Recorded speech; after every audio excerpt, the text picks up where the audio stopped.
பரிசுத்த ஜெபமாலை ராணி எங்களுக்காய் வேண்டிக் கொள்ளும். பரிசுத்த ஜெபமாலை ராணி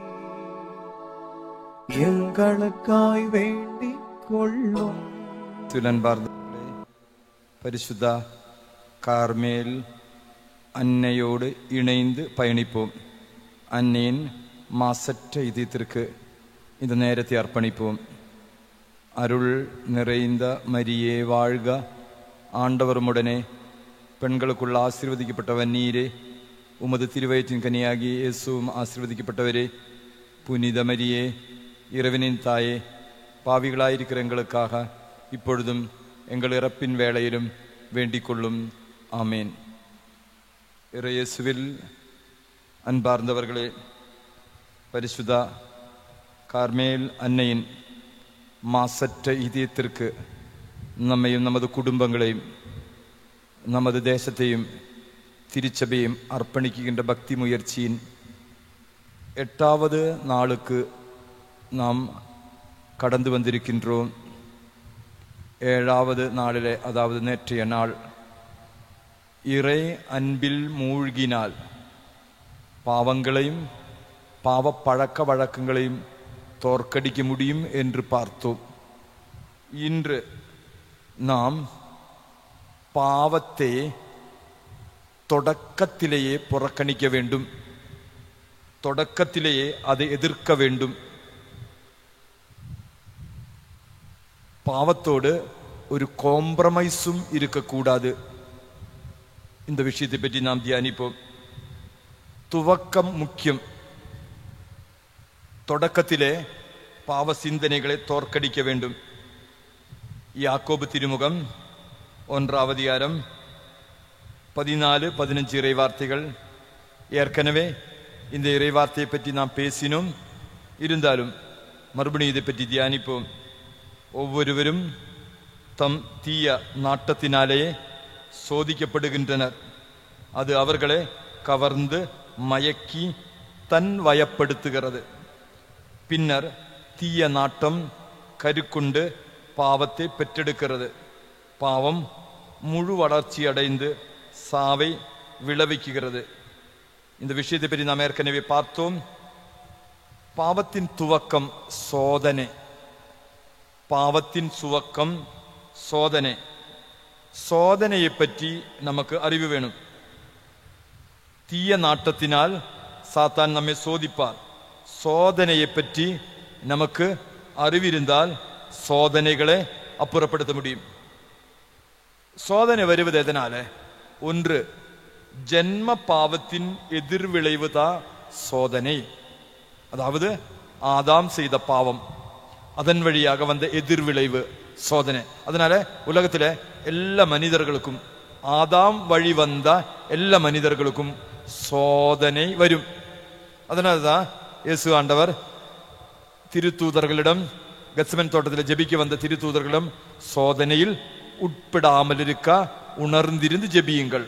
அப்ப சோதனையை தவிர்க்க, சோதனை அப்புறப்படுத்த, துவக்கத்திலேயே சோதனை அப்புறப்படுத்த உணர்ந்து கண்ணீரோடு ஜெபிக்கும் பொழுது சோதனை நம்மை விட்டு நீங்கும். இயேசு ஆண்டவரே பேதுருவுக்கு வாக்குறுதி கொடுக்கிறார். பேதுருவே, சாத்தான் கோதுமை புடைப்பது போல் உன்னை புடைக்க பார்ப்பான். இருந்தாலும் மகனே, நீ பயப்பட வேண்டாம். நான் உனக்காக ஜெபித்திருக்கிறேன். இயேசுவின் பரிந்துரை ஜெபம். நான் உனக்காக ஜெபித்திருக்கிறேன்.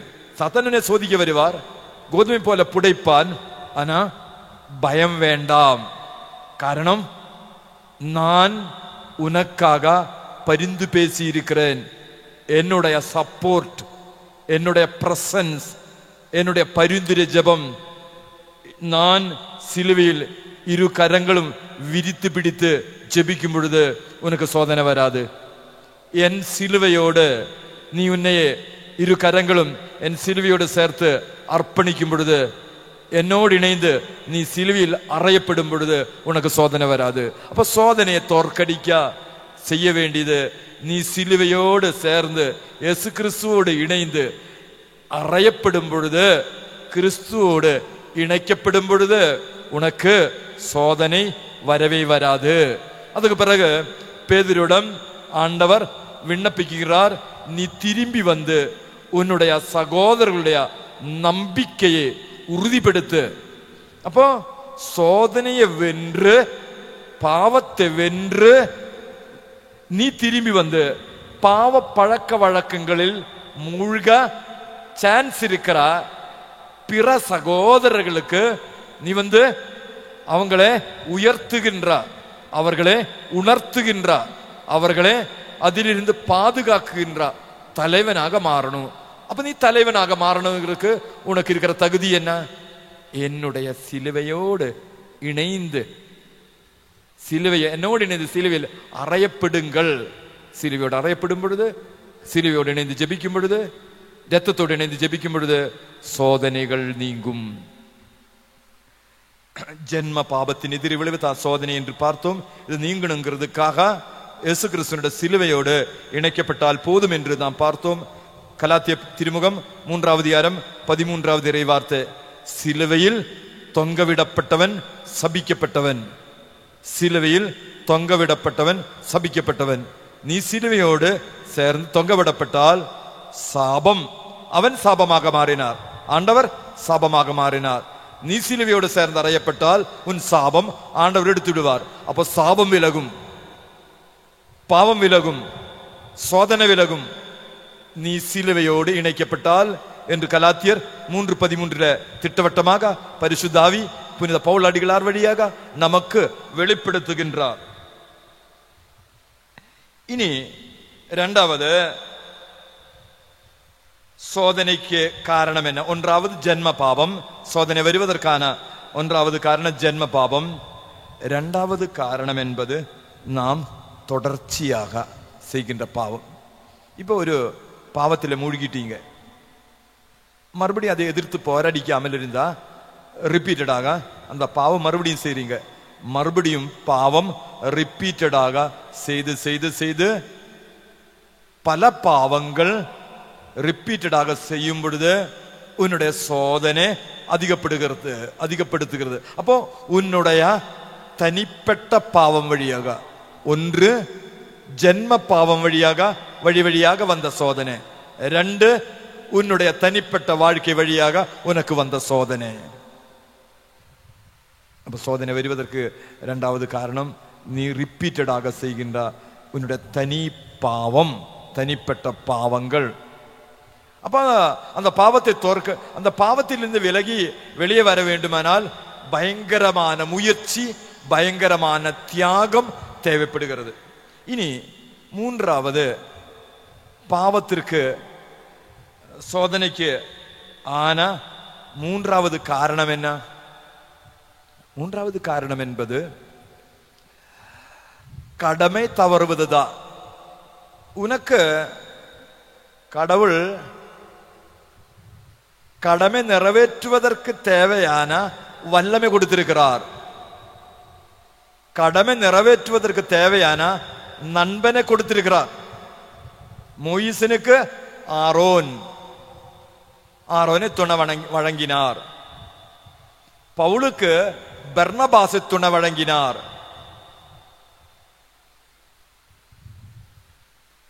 புனித பிரான்சிஸ் அசீசியாருக்கு இல்லைன்னா கிளாராமாவுக்கு பிரான்சிஸ் அசீசியை துணை வழங்கினார். அவிலத்திரசம்மாளுக்கு திருச்சிலுவை யோவான் என்ற துணையை கடவுள் கொடுத்தார். அப்போ பாவத்தின் சோதனைகளை தோற்கடித்து முன்னேறுவதற்கு செய்ய வேண்டிய கடமைகள் வீரத்தோடு செய்வதற்கு துணையை கொடுத்திருக்கிறார். அப்போ ஆரோனை ஏன் துணை கொடுத்தார்? மோயிசனுக்காக வாதாடுவதற்கு. மோயிசனுக்கு பேச முடியாது, அப்ப மோயிசனுக்காக வாதாடி விண்ணக ஆசீர்வாதங்கள் பெற்று தருவதற்கு ஆரோன் துணை. அப்போ உனக்கு கொடுத்த துணையாளரே, உனக்கு கொடுத்த வாய்ப்புகள், உனக்கு கொடுத்த அருள்வரங்கள் பயன்படுத்தி நீ புண்ணியத்தில் வளராமல் இருந்தால், கடமை தவறினால் அதுவும் சோதனை வரும். அப்படி சோதனை வந்தால் உன் வாழ்க்கை, சோதனையில் உட்பட்டால் உன் வாழ்க்கை திருச்சபைக்கு பயனில்லாத வாழ்க்கையாக மாறும். அப்ப இந்த பாவத்திற்கு நம்மை வழி நடத்துகின்ற 3 வழிகள், அதை பற்றி நாம் தியானிப்போம். பாவத்திற்கு நம்மை வழி நடத்துகின்ற 3 வழிகள். 1 சோதனை, 2 மகிழ்ச்சி, 3 சம்மதம். 3 காரியங்கள் தான். புனிதா பிரான்சிஸ் சாலஸ்தா இந்த விஷயத்தை பற்றி நமக்கு கற்றுத் தருகிறார். பக்தி நிறை மார்க்கம் என்ற புத்தகத்தில் 4வது பாகம் 4th பார்ட்டில 3வது அதிகாரத்தில் புனிதா பிரான்சிஸ் சாலஸ் பாவத்திற்கு நம்மை வழி நடத்துகின்ற 3 வழிகளை பற்றி கற்றுத் தருகிறார். 1 சோதனை, 2 மகிழ்ச்சி, 3 சம்மதம். இதுக்கு ஒரு எடுத்துக்காட்டு சொல்லலாம். முதலாவது தாவீதினுடைய எடுத்துக்காட்டு தான். தாவீதினுடைய எடுத்துக்காட்டு அடிக்கடி நாம் அதை பற்றி பேசுறதுண்டு. தாவீதுக்கு சோதனை வந்துருச்சு. என்ன சோதனை? மேல் மாடியில அப்படியே நடக்கும் பொழுது, மேல் மாடியை அப்படி உலவும் பொழுது ஒரு பெண் குளிக்கிறதை பார்த்தால் சோதனை. சோதனைக்கு காரணம் பார்த்தார், சோதனை. இனி 2வது விஷயம் மகிழ்ச்சி என்று சொன்னேன். பார்த்தேன். பார்க்கறது பாவம் கிடையாது, சும்மா கேஷுவலா வேணும்னு பார்க்கல, அப்படி நடந்துட்டு இருக்கும்போது பார்த்தேன். பார்வை பாவம் கிடையாது. எப்போ சோதனை பாவமாக மாறும்?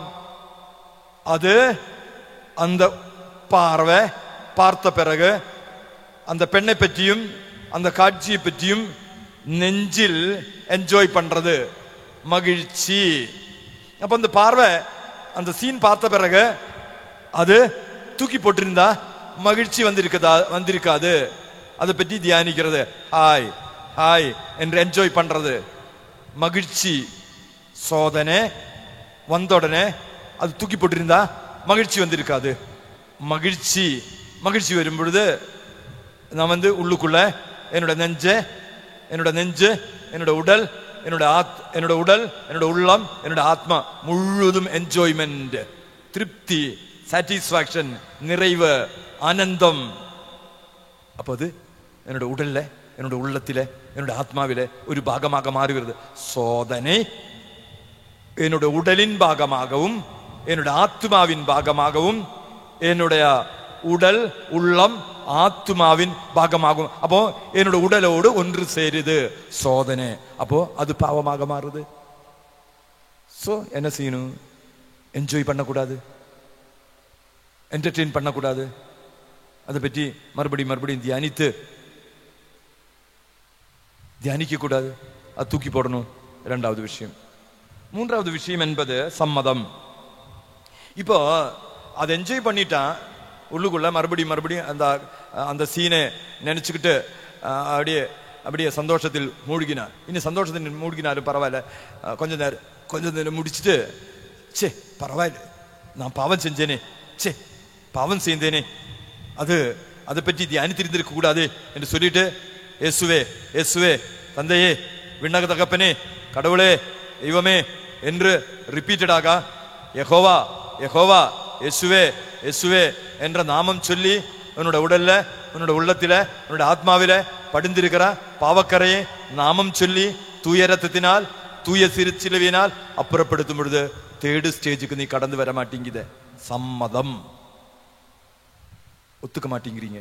சரி, அந்த காட்சி போயிடுச்சு, கொஞ்ச நேரம் நான் அதை பற்றி மகிழ்ந்து கொண்டாடினேன், பரவாயில்ல, நான் பாவம் செஞ்சு ஆண்டவரை மன்னியும் என்று சொல்லிட்டு தூக்கி போட்டிருந்தா 3வது விஷயம் நடந்திருக்காது, சம்மதம்.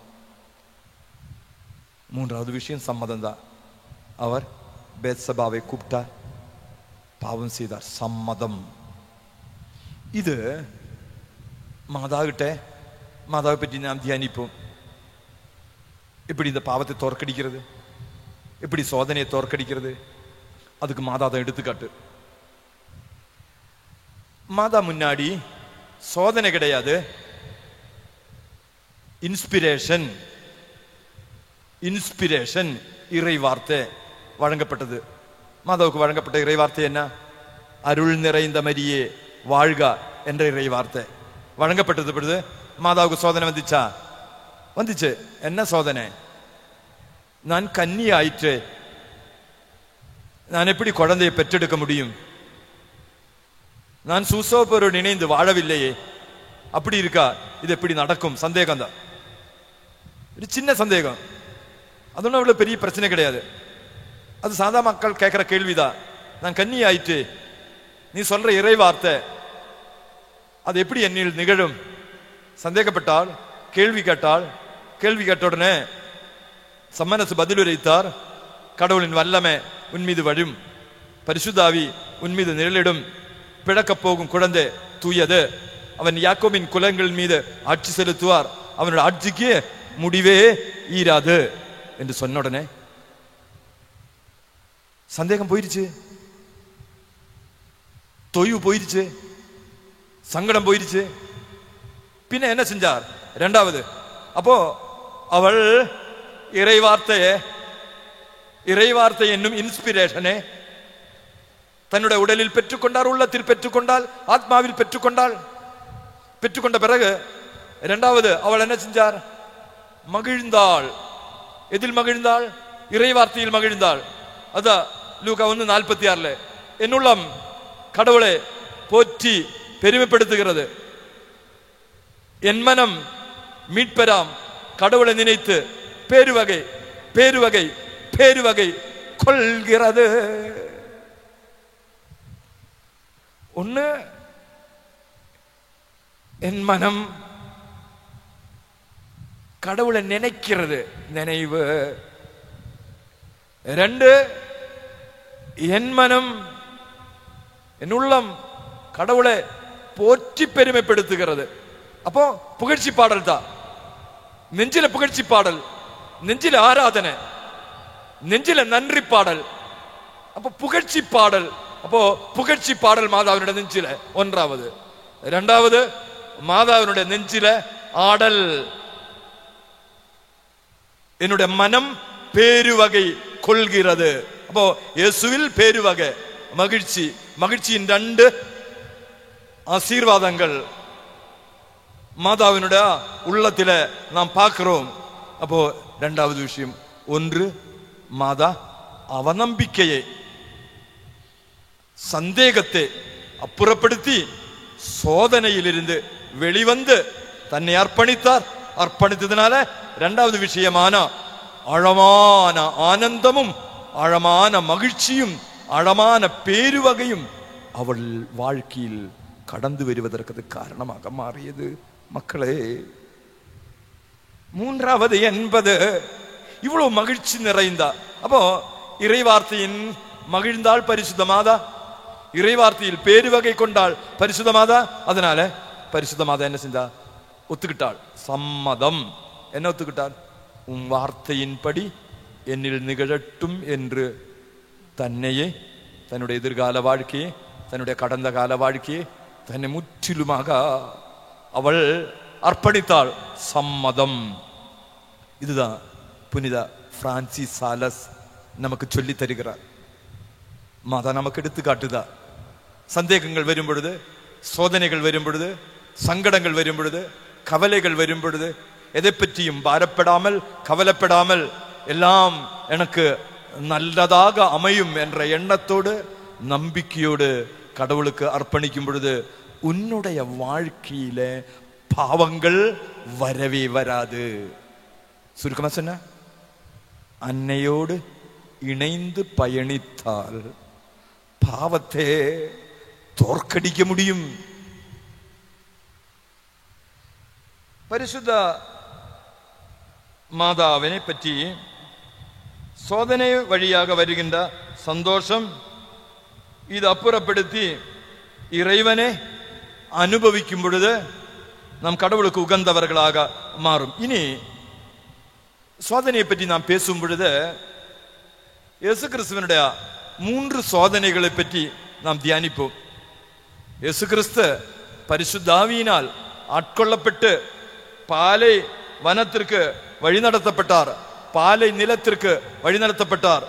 மத்திய நற்செய்தியில 4ஆம் அதிகாரத்தில இயேசு கிறிஸ்துவனுடைய சோதனையை பற்றி, இயேசு கிறிஸ்துவனுடைய ஜெபத்தை பற்றி நாம் வாசிக்கிறோம்.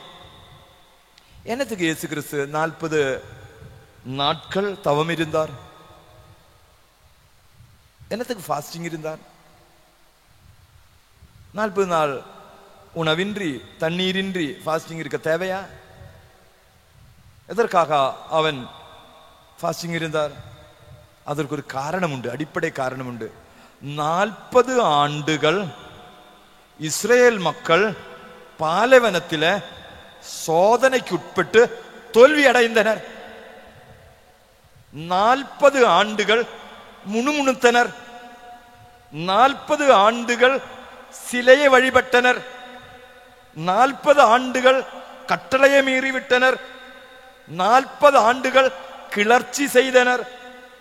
40 ஆண்டுகள் நன்றி சொல்லல. 40 ஆண்டுகள் மோயிசனை மனம் நோக்க செய்தார். 40 ஆண்டுகள் இறை மக்கள் சோதிக்கப்பட்டார்கள், தோல்வி அடைந்தார்கள். சோதனை, மகிழ்ச்சி, சம்மதம். சோதனை, மகிழ்ச்சி, சம்மதம். சோதனையில் அவர் மகிழ்ந்தார்கள். கன்றுக்குட்டி ஆராதிக்கிறதுல அவர் மகிழ்ந்தார்கள். முணுமுணுக்கிறதுல அவர் மகிழ்ந்தார்கள். கிளர்ச்சி செய்வதில் அவர்கள் மகிழ்ந்தார்கள். கட்டளைகளை மீறுவதில் அவர்கள் மகிழ்ந்தார்கள். அந்நிய தெய்வ சிலைகளை வணங்குவதில் அவர்கள் மகிழ்ந்தார்கள். மோயிசனுக்கு எதிராக முணுமுணுக்கிறதுல அவர்கள் மகிழ்ந்தார்கள். அதனால என்னாச்சு? பாலைவன வாழ்க்கை முழுவதும், பயணம் முழுவதும் சங்கடமும் கவலையும் துயரமும் சோர்வும் கவலைகளும் தான்.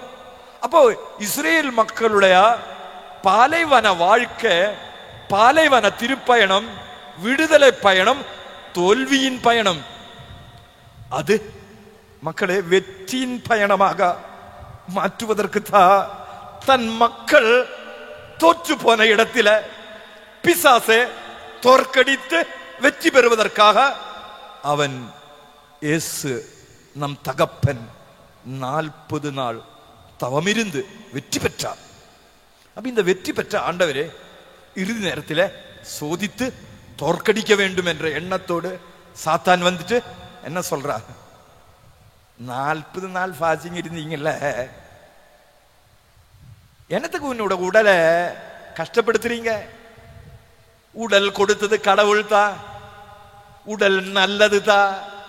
அதனால தேவையில்லாம உடலை கஷ்டப்படுத்த கூடாது, அதுக்கு சாப்பாடு போடணும்ல. அதனால இறைமகனே, இந்த கற்களை அப்பமாக்கி உண்டு கொள்ளுங்கள், உண்ணுங்கள். நீ பசியோடு இருக்க வேண்டாம். நீ உன்னோட உடலை கஷ்டப்படுத்த வேண்டாம். இஸ்ரேல் மக்கள் பழைய ஏற்பாட்டில உண்டு குடிப்பதற்காக அமர்ந்தனர், நடனமாடுவதற்காக எழுந்தனர் என்று சொல்லப்படுகிறது. புனித பவுலடிகளார் அவரை பற்றி சொல்றாரு, உண்டு குடிக்கிறதுக்காக அவர்கள் அமர்ந்தனர். தண்ணி அடிக்கிறதுக்கு, நல்ல நல்ல உணவு வகைகள் சாப்பிடுவதற்கு, உண்டு குடிப்பதற்காக அவர்கள் அமர்ந்தனர். ஆடுவதற்கும் பாடுவதற்கும் களியாடுவதற்குமாக அவர்கள் எழுந்தனர். இதுதான். அப்போ 40 ஆண்டுகள் அவர்கள் போசன பிரியத்தில, அகந்தையில, பொறாமையில, கோபத்தில, வெறுப்பில, சிலை வழிபாட்டில, மோகத்தில, பணப்பேராசையில, 7 தலையான பாவங்களில மூழ்கி இறை மக்கள் தோற்கடிக்கப்பட்டார்கள். அதற்காக இயேசு கிறிஸ்து 40 நாள் ஃபாஸ்டிங் இருந்தார். 40 நாளின் நிறைவு நாளில் சாத்தானவனை சோதிக்க வந்தார். நீ உண்ணுங்கள், ஃபாஸ்டிங் வேண்டாம், ஜெபம் வேண்டாம், உண்ணுங்கள், கஷ்டப்பட்டது போதும், நீ கஷ்டப்பட்டது போதும், உனக்கு கஷ்டம் வேண்டாம், பேதுரு சொன்னார், ஆண்டவரே சாவு உனக்கு வேண்டாம். இயேசு கிறிஸ்து சாவை பற்றி மத்திய நற்செய்தியில அறிக்கையிட்ட பொழுது, நான் கல்வர்களால் பரிசேயர்களால் பிடிக்கப்பட்டு கைது செய்யப்பட்டு சிலையில் உயிர் விடுவேன், இறந்து விடுவேன் என்று தன்னுடைய மரணத்தை அறிக்கையிட்ட பொழுது பேதுரு இடையில நுழைந்து, ஆண்டவரே அந்த சாவு உனக்கு வேணா என்று சொன்னார். உடனே ஆண்டவர் என்ன சொன்னார்? அப்பால போ சாத்தானே, பேதுரு தானா, என் அன்பு சீடன் தானா, விட்டுறலாம் என்று நினைச்சிருந்திருக்கலாம்ல. சோதனை வந்த உடனே அது தன் நண்பன் வழியாக வந்தாலும் பரவாயில்ல, சாத்தானே அப்பால போ. அப்ப யார் வழியாக சோதனை வந்தாலும் அந்த சோதனையை தொடக்கத்திலேயே தோற்கடிக்கணும். தொடக்கத்தில் தோற்கடிக்கிறது எப்படி? இறை வார்த்தையினால. இயேசு கிறிஸ்து இங்க சொன்ன இறை வார்த்தை என்ன? இயேசு கிறிஸ்து சாத்தானை தோற்கடிக்கிறதுக்காக இங்க சொன்ன இறை வார்த்தை இணைச்சட்டம் 8:3. ஆண்டவர் மனிதன் அப்பத்தினால் மட்டுமன்று ஆண்டவருடைய வாயிலிருந்து வருகின்ற இறை வார்த்தையினால உயிர் வாழுகின்றனர். எனக்கு அப்பம் வேண்டாம், எனக்கு இறை வார்த்தை போதும். இவன் என்ன சொல்றான்? நீ சாப்பிட்டுக்கோ. கடவுள் என்ன சொன்னா? சாப்பாடு வேண்டாம், இறை வார்த்தை போதும். சாப்பாடு வேண்டாம், ஏசப்பா போதும். சாப்பாடு வேண்டாம், மாதா போதும். சாப்பாடு வேண்டாம், ரத்தம் போதும். சாப்பாடு வேண்டாம், திருப்பலி போதும். சாப்பாடு வேண்டாம், பாவ சங்கீதனம் போதும். சாப்பாடு வேண்டாம், 7 அருட் சாதனங்கள் போதும். இதுதான் சாத்தான் ஃபாஸ்டிங் இருக்க வேண்டாம் என்று சொல்லுகிறார். இயேசு கிறிஸ்து ஃபாஸ்டிங் அப்பம் வேண்டாம் என்று சொல்றார். அப்போ இணைச்சட்டம் 8:3 இறை வார்த்தையினாலே சோதனையை தொடக்கத்திலேயே தோற்கடித்தார். இரண்டாவது சோதனையில தேவாலய கோபுரத்திலிருந்து நீ கீழே குதித்துக்கொள். இறை வார்த்தையில சொல்லப்பட்டுள்ளது, தூதர்கள் உன்னை தன்னுடைய கரங்களில் தாங்கிக் கொள்வார்கள். ஒரு சர்க்கஸ் காமிச்சிட்டு தூதன் உன்னை தாங்கணும்னு விண்ணப்பிக்கணுமா? சர்க்கஸ். அப்ப தேவையில்லாத விஷயங்கள் செஞ்சு கடவுளை மயக்கி மனிதர்களை மயக்கி பரவாயில்ல, அவன் அதிசயங்கள் செய்கிறவன் தான், அற்புதங்கள் செய்கிறவன் தான். அப்போ அற்புதங்கள் செஞ்சு மனிதனுடைய கைத்தட்டுதல் எதிர்பார்க்கணும். மனிதன் எனக்கு கை தட்டணும், பரவாயில்ல. மனித புகழ், கைத்தட்டு வாங்குவது, புகழ் வாங்குவது ஒரு சர்க்கஸ் செஞ்ச பிறகு அது கடவுள் விரும்புறதில்லை. நீ உன்னுடைய கடமை நிறைவேற்றுவதற்காக நீ முன்னேறுகின்ற பொழுது உனக்கு வருகின்ற சோதனைகள் அது சந்தோஷத்தோடு ஏற்றுக்கொள்ளும் பொழுது அது கடவுளுக்கு உகந்ததாக மாறும். அப்பொழுது நீ ஆண்டவருக்காக பணி செய்யும் பொழுது உனக்கு ஒரு வீழ்ச்சி வந்துருச்சு, நீ கடவுளோட பணி செய்யும் பொழுது ஒரு ஆபத்து வந்துருச்சு, அப்ப கடவுள் உன்னை கரங்களில் தாங்கிக் கொள்வார். தேவையில்லாத விஷயங்களுக்கு, கடவுள் திட்டமில்லாத விஷயங்களுக்கு நீ ஒரு சர்க்கஸ் காண்பிச்சுட்டு கடவுள் உன்னுடைய மாயா ஜாலத்தில் உனக்கு துணை செய்கிறவனாக அவர் வரமாட்டார். நீ வாழ்க்கை பயணத்திலே முன்னேறுகின்ற பொழுது, உன்னோட ஊழியம் செய்யும் பொழுது, உனக்கு ஆபத்து வரும் பொழுது தான் கடவுள் உன்னே தூதர் வழியாக கரங்களில் தாங்கிக் கொள்வார். அப்போ புகழ் பெற வேண்டும் என்பதற்காக விருப்பத்தில் இருந்து இயேசு கிறிஸ்து தொடக்கத்திலேயே இறைவார்த்தை வழியாக அவனை தோற்கடித்தார். அந்த இறைவார்த்தை நமக்கு தெரியும். இணைச்சட்டம் 6:16 மாசாவில் நீங்கள் சோதித்தது போல உங்கள் கடவுளாகிய ஆண்டவரே சோதிக்க வேண்டாம். கடவுளை சோதிக்க வேண்டாம்.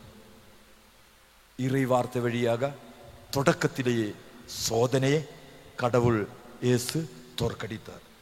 மூன்றாவது சோதனை என்ன?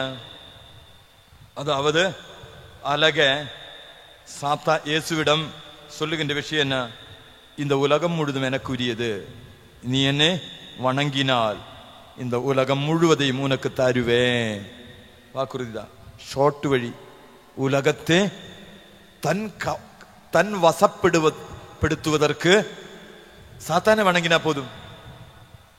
சாத்தானை வணங்கி உலகத்தின் அதிகாரியாக உனக்கு மாறலாம் என்று வெற்றி பெறுவதற்கான குறுக்கு வழி, ஷார்ட் வழி சாத்தான் சொல்றா. அப்ப கடவுள் சொல்றா, ஷார்ட் வழி வேண்டாம், எனக்கு என் வழி சிலுவை வழியாகத்தான். நான் சிலுவையில் உயர்த்தப்படும் பொழுது எல்லோரும் எனக்கு முன் மண்டியிடுவார்கள். எல்லா நாமத்திற்கும் மேலான நாமம் எனக்கு வழங்கப்படும். எல்லா முட்டியும் எனக்கு முன் வணங்கும். எல்லா நாவுகளும் நீரே ஆண்டவர், நீரே கடவுள் என்று புகழ்ந்து பாடுவார். அப்போ நான் மகிமை பெற வேண்டியது நீ உன்னை ஆராதித்தின் வழியாக அல்ல, உனக்கு சீக்கிரமா பணம் வந்து சேருவதற்கு ஆக. இந்த காலகட்டத்தில் கிறிஸ்தவர்கள் அந்நிய தெய்வ சிலைகளை வணங்குகிறார்கள். சீக்கிரம் பணம் செய்யறதுக்காக, பிசினஸ் முன்னேற்றத்திற்காக, தொழில் வளர்ச்சிக்காக, வாழ்க்கை பயணத்தில் முன்னேறுவதற்காக மந்திரங்கள், மாயாஜாலங்கள், பிசாசாராதனை, இப்படிப்பட்ட காரியங்கள் சீக்கிரம் பணம் உண்டாகுவதற்கு, பெரிய சீக்கிரமாக அதிகாரியாக மாறுவதற்கு அது ஷார்ட் வழிதான். அது நிலைக்காது. ஆனா நிலையான வழி இது சிலுவையின் வழிதா, மரணத்தின் வழிதா, பாடுகளின் வழிதா. அதுதான் பிலிப்பியர் 2:6-11 முடிய இறைவசனங்கள். அவன் சிலுவை சாவும் அளவுக்கும் தன்னையே தாழ்த்தினார். சிலுவையில் அவர் உயிர் விட்டார். அவனோட மரணம் வழியாக உலகம் முழுவதும் அவன் முன்னாடி பணிந்து வணங்குகிறார். உலகத்தில் இருக்கிற சகல மனிதர்களும் அவங்க முன்னாடி முட்டி போடுறார். உலகத்தில் இருக்கிற சகல மனிதர்களும் இயேசுவே கடவுள் ஒருவரே மீட்பர் என்று அறிக்கையிடுகிறார். அப்ப இந்த வழி எனக்கு போதும் என்று சொல்லிட்டு சாத்தானை தோற்கடிக்கிறார். இந்த விஷயத்துல இயேசு ஆண்டவர் பயன்படுத்திய இறைவார்த்தை இணைச்சட்டம் 6வது அதிகாரம் 13-14 இறைவார்த்தைகள். உன் கடவுளாகிய ஆண்டவரை அஞ்சி நடா, அவருக்கு மட்டும் பணிந்து அவன் பெயரையே ஆணையிடு என்ற இறை வார்த்தையினால தொடக்கத்திலேயே சாத்தானே தோற்கடித்தால். சோதனையை தொடக்கத்திலே தோற்கடிக்கிறவங்க வெற்றி பெறுவார்கள். இயேசு கிறிஸ்து வெற்றி பெற்றார். அதனால சோதனையை தோற்கடிக்க என்ன செய்ய வேண்டும் என்று 6 காரியங்கள் புனித பிரான்சிஸ் சாலஸ் நமக்கு சொல்லி தருகிறார். சோதனையை தோற்கடிக்கிறதுக்காக செய்ய வேண்டிய 6 காரியங்களை பற்றி புனித பிரான்சிஸ் சாலஸ் தன்னுடைய பக்தி நிறை மார்க்கம் 4ஆம் பார்ட் சாப்டர் 7 அதுல 5 காரியங்கள், சோதனையை தோற்கடிக்கிறதுக்காக செய்ய வேண்டிய 5 காரியங்கள்.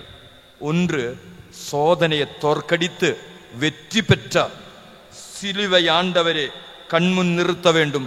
சோதனையை தோற்கடித்த காயப்பட்டவன் ஆகிய இயேசு கிறிஸ்துவை கண்முன் நிறுத்த வேண்டும். 2, அந்த காயப்பட்ட சிலுவை ஆண்டவரே ஆத்மீயமாக இன் ஸ்பிரிட் ஆத்மீயமாக நீ கட்டி தழுவ வேண்டும். எசையா 53:5 அவர் தம் காயங்களினால் நாம் குணமடைகிறோம். அவர் நமக்காக அடிக்கப்பட்டார், நொறுக்கப்பட்டார். அவர் தம் காயங்களினால் நாம் குணமடைகிறோம். அப்ப அவனுடைய காயங்களை கட்டி தழுவினார். உன்னுடைய காயங்கள், உன்னுடைய சோதனைகள் உன்னை விட்டு நீங்கும். ஈஸி வழிதான் சோதனைகளை தோற்கடிக்கிறதுக்கு. 3வது, சகல புனிதர்களின், குறிப்பாக உனக்காக சிலுவையின் அடியில் நின்று பரிந்து பேசுகின்ற அன்னையின் உதவியே, புனிதர்களுடைய உதவியே நீ தேட வேண்டும். அப்பொழுது சோதனைகளை தோற்கடிக்க முடியும் என்று புனிதர்கள் தங்கள் வாழ்க்கை வழியாக எடுத்துரைக்கிறார்கள். 4வது, வேலைகள் வழி. இப்போ சும்மா சோம்பேறியாக உட்காண்டிருந்தா காலையிலிருந்து மாலை பொழுது வரையிலும் ஒரு வேலையும் இல்லை, சும்மா அந்த பக்கம் போய் இந்த பக்கம் போய். புனித டான் போஸ்கோ என்ன சொல்றாருன்னா, an idle man's mind is devil's workshop. வேலை இல்லாம சும்மா இருக்கிறவனுடைய உள்ளம் சாத்தானுடைய வீடுதான். ஐடலா இருக்கிறவனுடைய மைண்ட் சாத்தானுடைய ஒர்க் ஷாப். அப்போ வேலை இல்லாம சும்மா இருந்தா சோதனை வரத்தான் செய்யும். சோதனை வந்தா நம்ம அதுல விழுந்துருவீங்க.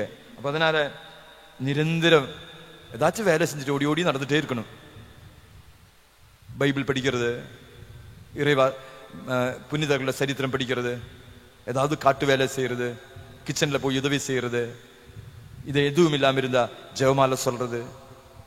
இப்படிப்பட்ட தொடர்ச்சியாக நாம் பிஸியாக இருந்தால் சாத்தானுக்கு என்னுடைய வாழ்க்கையில நுழைய முடியாது. புனித ஃபவுஸ்டீனா அம்மாவுக்கு இரக்கத்தின் ஆண்டவர் வெளிப்படுத்தினார். ஒரு முறை ஒரு காட்சி காமிச்சு கொடுத்தார். சாத்தான் இந்த கான்வென்டில் முழுவதும் தேடி நடக்கிறார். யாராவது சோம்பேறியாக ஏதாவது சிஸ்டர்ஸ் இருக்காங்களான்னு சொல்லிட்டு சாத்தான் தேடி நடக்கிறார். ஆனா அந்த கான்வென்ட்ல சோம்பேறியா இருக்கிற ஒரு கன்னியாஸ்திரியும் காணாம இருந்தனால சாத்தான் அந்த கான்வென்டில் இருந்து வாபஸ் வாங்கியதாக புனித ஃபவுஸ்டீனாமா தன்னுடைய டைரியில் எழுதி வைக்கிறார். அப்ப சோம்பேறிகளாக இருக்கிற நபர்களே சோதனை வழியாக கீழ்ப்படுத்தி பாவத்திற்கு உள்ளாக்கா சாத்தான் வருவார். அதனால எப்பவுமே பிஸியாக இருக்க வேண்டும், சோதனையை தோற்கடிக்க வேண்டும் என்பதற்காக புனித பிரான்சிஸ் சாலஸ் இந்த விஷயத்தை நமக்கு எடுத்து சொல்லுகிறார். 5வது விஷயமானது ஸ்பிரிச்சுவல் கான்ஃபரன்ஸ், அதாவது பாவ சங்கீதனம் இல்லைனா ஆத்மீய குருவிடம் தன்னுடைய சோதனையை பற்றி எடுத்து சொல்லுகிறது. இதுல நமக்கு எடுத்துக்காட்டு ஃபவுஸ்டீனாம் புனிதா எவுப்ராசியம்மாள். நீண்ட காலமாக இச்சையான எண்ணங்களால் அலைக்கழிக்கப்பட்ட புனித எவுப்ராசியம்மா தன்னுடைய ஸ்பிரிச்சுவல் மாஸ்டருக்கு மேனாச்சேரி பிஷப்புக்கு லெட்டர் எழுதினார். ஆண்டவரே, அன்புள்ள தகப்பனே, பல நாட்களாக இச்சையான எண்ணங்களால் நான் அலைக்கழிக்கப்பட்டு கொண்டிருக்கின்றேன். அப்பா, நான் சோதனையில் உட்பட்டு இருக்கின்றேன்.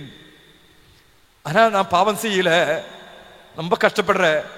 இந்த சோதனையில் இருந்து நான் வெற்றி பெற வேண்டும் என்பதற்கு தந்தையே எனக்காக ஜெபித்துக் கொள்ளுங்கள், உன்னுடைய குருத்துவ ஆசீர்வாதத்தை எனக்கு கொடுங்கள். இப்படிக்கு உன் அன்புள்ள மகள் எவுப்ராசியா என்று அவள் கடிதம் எழுதி சைன் போட்டார். உடனே அவளுடைய இச்சையான எண்ணம் அவளை விட்டு நீங்கியது. அப்போ சோதனைகளை தோற்கடிக்க நாம் இந்த வழிகள் வாழ்க்கையிலே கடைபிடிக்க வேண்டும் என்று ஆண்டவர் விரும்புகிறார். புனிதா லூயிஸ் மவுண்ட்ஃபோர்ட் உண்மையான மரிய பக்தி என்ற புத்தகத்தில 82ஆம் நம்பர்ல தூய மாதாவிடம் இருக்கக்கூடிய பக்திகளில மிகப்பெரிய பக்தி நம்மை மாதாவோடு இணைந்து இறக்க செய்கின்ற பக்தி. மாதாவோடு இணைந்து கஷ்டப்படுகின்ற பக்தி வேணும் தேர்ந்தெடுக்க. அப்படிப்பட்ட பக்தி தேர்ந்தெடுக்கணும். ஆனா இந்த காலகட்டத்தில் இருக்கிற நாம பொருளாதார நெருக்கடி நீங்கிறதுக்காக, குழந்தை பாகத்திற்காக, திருமண தடை நீங்கணுங்கிறதுக்காக, கடன் தொல்லை நீங்கணுங்கிறதுக்காக, குடும்பத்தில் சமாதானம் உருவாகுவது என்பதற்காக, நிலப்புலன்கள் வாங்க வேண்டும் என்பதற்காக, மெட்டீரியல் காரியங்களுக்காக மாதாவினுடைய உதவியை தேடுறோம். மாதாவினுடைய உதவியை தேடுகின்ற உண்மையான பக்தி என்று கேட்டால் மாதாவோடு இணைந்து சாகர பக்தி தான். மாதாவோடு இணைந்து இறக்கிற பக்தி தான். அந்த பக்தி என்ன பக்தி? மாதாவோடு சேர்ந்து சிலுவையின் அடியில் நின்று இயேசு கிறிஸ்துவனுடைய மரணத்தில் பங்கு சேருகின்ற பக்தி தான் உண்மையான மரிய பக்தி என்று வெளிப்படுத்துகிறார். அப்ப இந்த உண்மையான மரிய பக்தியான சிலுவையோடு இணைந்து பயணிக்கிற அந்த பயணத்தை நாம் நடத்தும் பொழுது சோதனைகளை தோற்கடிக்கக்கூடிய மருந்தாகிய இரத்தமும் சிலுவையின் பாதுகாப்பும் மாதாவின் பிரசன்னமும் நமக்கு வழங்கப்படும். 3 ஆசீர்வாதங்கள்: சிலுவையின் பாதுகாப்பு, இரத்தத்தின் அபிஷேகம், மாதாவின் பிரசன்னம் நமக்கு வழங்கப்படும். இது 3 வல்லமை நிறைந்த கருவிகள் இருந்தால் சோதனையை தோற்கடித்து முன்னேற முடியும். பரிசுத்த கார்மேல் அன்னையின் அற்புத கரங்களுக்கு நம்மை ஒப்பு கொடுத்து வேண்டுவோம். அருள் நிறைந்த மரியே வாழ்க, ஆண்டவர் உம்முடனே, பெண்களுக்குள் ஆசீர்வதிக்கப்பட்டவர் நீரே, உமது திருவயிற்றின் கனியாகிய இயேசுவும் ஆசீர்வதிக்கப்பட்டவரே. புனித மரியே, இறைவனின் தாயே, பாவிகளாயிருக்கிற எங்களுக்காக இப்பொழுதும் எங்கள் இறப்பின் வேளையிலும் வேண்டிக் கொள்ளும். ஆமீன். நிலையான புகழுக்குரிய தூய்மை மிகு நற்கருணைக்கு எல்லா காலமும் ஆராதனையும் புகழும் ஆட்சியும் உண்டாக கடவது. நிலையான புகழுக்குரிய தூய்மை மிகு நற்கருணைக்கு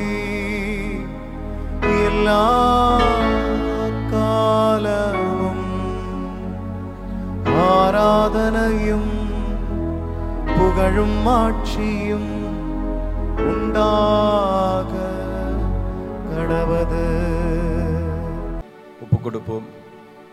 கானாவூர் திருமண திருவிழாவில் உடனிருந்து பாதுகாத்த தாயை எங்களுக்காக பரிந்து பேசும் என்று ஜெபிப்போம். துயர மறைப்பொருள் தியானிப்போமாக.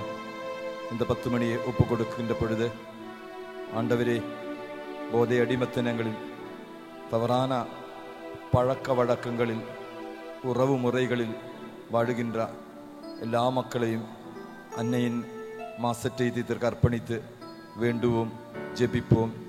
விண்ணுலகில் இருக்கிற எங்கள் தந்தையே, உமது பெயர் தூயதென போற்ற பெறுக. உமது ஆட்சி வருக. உமது திருவுளம் விண்ணுலகில் நிறைவேறுவது போல மண்ணுலகிலும் நிறைவேறுக.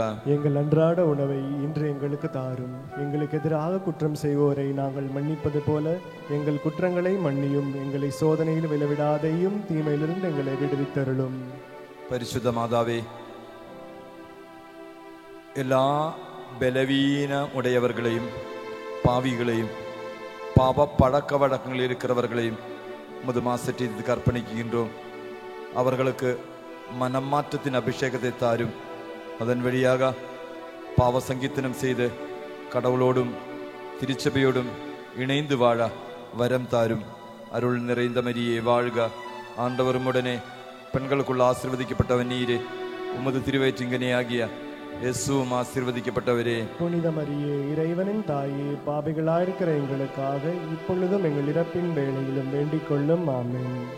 பரிசுத்த கார்மேல் அன்னையே, உமது மாசற்ற இதயத்திற்கு உள்ளத்தின் காயங்களோடு மனவியாதியோடு உழல்கின்ற எல்லா மக்களையும் ஒப்புக் கொடுக்கிறோம்.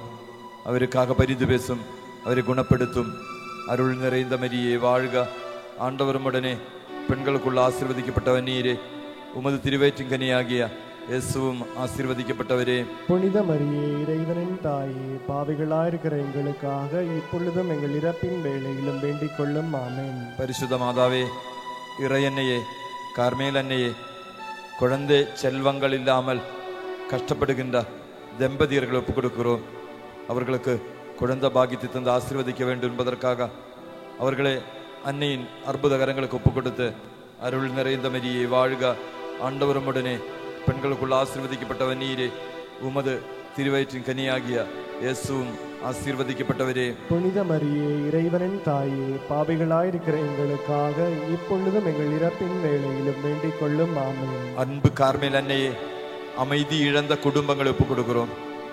எல்லா குடும்பங்களிலும் இறை அமைதி நிலவ வேண்டும் என்பதற்காக, எல்லா கத்தோலிக்க குடும்பங்களிலும் குடும்ப ஜெபம் உருவாக வேண்டும் என்பதற்காக அன்னையின் அற்புதகரங்களுக்கு ஒப்புக் கொடுத்து, அருள் நிறைந்த மரியே வாழ்க, ஆண்டவரும் உடனே, பெண்களுக்குள்ள ஆசீர்வதிக்கப்பட்டவன் நீரே, உமது திருவயிற்றின்கனியாகிய இயேசுவும் ஆசீர்வதிக்கப்பட்டவரே.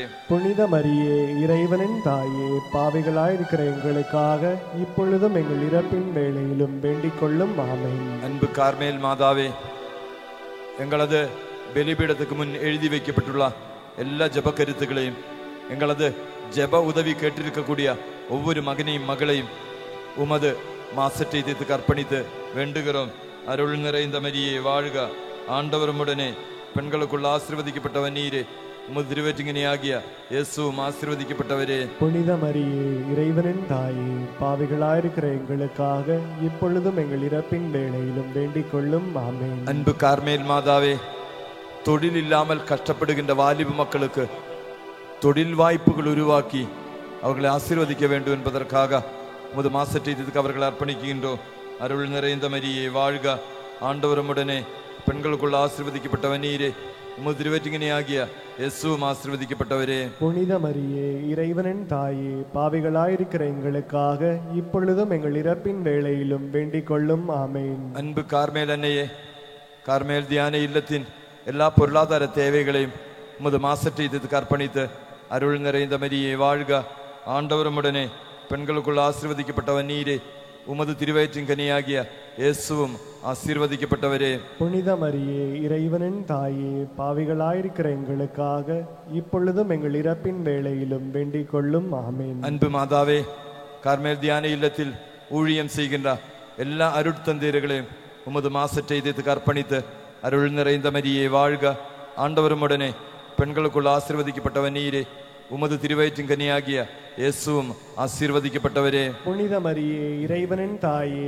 பாவிகளாயிருக்கிற எங்களுக்காக இப்பொழுதும் எங்கள் இறப்பின் வேளையிலும் வேண்டிக் கொள்ளும். ஆமென். அன்பு கார்மேல் மாதாவே, அகில உலக கத்தோலிக்க திருச்சபை வழி நடத்துகின்ற திருத்தந்தை லியோ அவரோடு இணைந்து திருச்சபை வழி நடத்துகின்ற எல்லா மறை மாவட்ட ஆயர்களையும் 4.25 லட்சம் குருவானவர்களையும் அன்னையின் மாசற்றை தீர்த்துக்கு அர்ப்பணித்து அருள் நிறைந்த மரியே வாழ்க, ஆண்டவரும் உடனே பெண்களுக்குள்ள ஆசீர்வதிக்கப்பட்டவர் நீரே, உமது திருவயிற்றிங்கனியாகிய இயேசுவும் ஆசீர்வதிக்கப்பட்டவரே. புனித மரியே, இறைவனின் தாயே, பாவிகளாயிருக்கிற எங்களுக்காக இப்பொழுதும் எங்கள் இறப்பின் வேளையிலும் வேண்டிக் கொள்ளும். ஆமென். தந்தைக்கும் மகனுக்கும் தூயாவிக்கும் மகிமை உண்டாவதாக. தொடக்கத்தில் இருந்தது போல இப்பொழுதும் எப்பொழுதும் என்றென்றும் இருப்பதாக. ஆமென். ஓயின் சேசுவே, எங்கள் பாவங்களை மன்னியும், நரகத்திலும் எல்லா ஆத்மாக்களையும் விசேஷ விதமாய் உமது இரக்கம் யாருக்கு தேவையோ அவர்களுக்கு சிறப்பான உதவியை புரிந்தருளும். கரங்களை கும்பிடுவோம், கண்களை மூடுவோம். நாம் ஒப்பு கொடுத்த எல்லா ஜப கருத்துக்களும் நிறைவேற வேண்டும் என்பதற்காக ஜெபிப்போம். கடந்த காலங்களில் அன்னை வழியாக பெற்றுக்கொண்ட ஆசீர்வாதங்களுக்கு நன்றி செலுத்துவோம். தொடர்ந்தும் எங்களையும் எங்கள் குடும்பத்தையும் அன்போடு வழி நடத்தும் என்று அன்னை வழியாக நற்கருணை ஆண்டவரிடம் ஒப்பு கொடுத்து ஜெபிப்போம். மாண்புயிர் கீதத்தை பாடி ஆண்டவருடைய ஆசீர்வாதத்தை பெற்றுக்கொள்வோம்.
புகழ்ச்சி என்றுமே உண்டாகுக.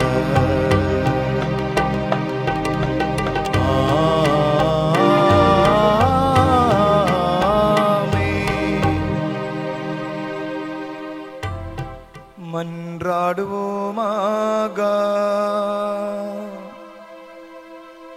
இறைவா, இந்த வியப்புக்குரிய அருளடையாளத்திலே உம்முடைய பாடுகளின் நினைவை எங்களுக்கு விட்டு சென்றீர். உம் திருவுடல் திருரத்தம் ஆகியவற்றின் தூய மறைப்பொருளை வணங்கும் நாங்கள் உமது மீட்பின் பயனை இடைவிடாமல் துய்த்து உணர்ந்து மகிழ அருள்வீராக. தந்தையாகிய இறைவனோடு தூய ஆவியாரின் ஒன்றிப்பில் இறைவனாய் என்றென்றும் வாழ்ந்து ஆட்சி செய்கின்ற உம்மை மன்றாடுகின்றோம்.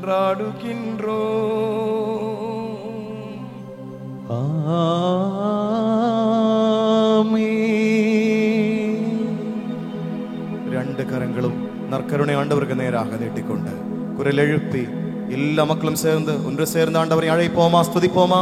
ஹalleluya ஹalleluya ஹalleluya ஹalleluya ஹalleluya. ஓ இயேசுவே, உம்மை ஆராதிக்கின்றோம். ஆராதனை ஆராதனை ஆராதனை ஆராதனை ஆராதனை. ஹalleluya ஹalleluya ஹalleluya ஹalleluya. ஆராதனை இயேசுவே.